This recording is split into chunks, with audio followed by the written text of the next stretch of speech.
Gus, what do you think your chances are for an Apollo flight? I think they're pretty good. I expect to be around for most of the Apollo program.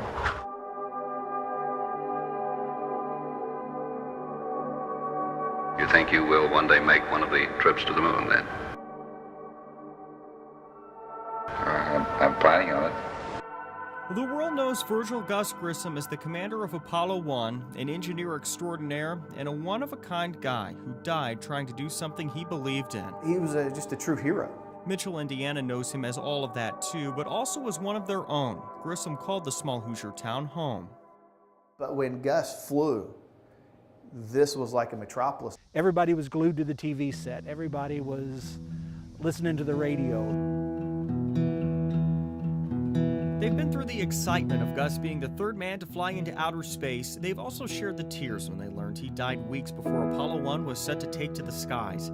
It happened during training after a spark ignited and came into contact with oxygen. It was a dark time for the whole town. Nearly 50 years after the tragedy, the people of Mitchell want to make sure their hero is remembered. A memorial museum and a rocket statue have been around for a bit, but the goal is to keep people coming, showing them things they've never seen before. So the town's going to do that in two ways. They're seeing literally stuff that's never going to be seen again. First, by adding a bunch of Grissom's things his wife has donated to the museum. The goal is to have the items of Springville on a rotating display.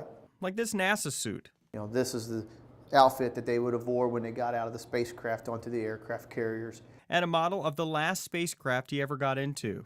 This is something that he was given by North American Aviation, who basically built the spacecraft. They've also recently opened Grissom's boyhood home to the public. This is, where he made those initial steps to go on to be a space pioneer. Showing you his room and what his life was like before stepping onto the world stage. Gus had big dreams. Some realized, some cut short. But one thing's for sure, Grissom's town will never forget the sacrifice he made to further our journey into space.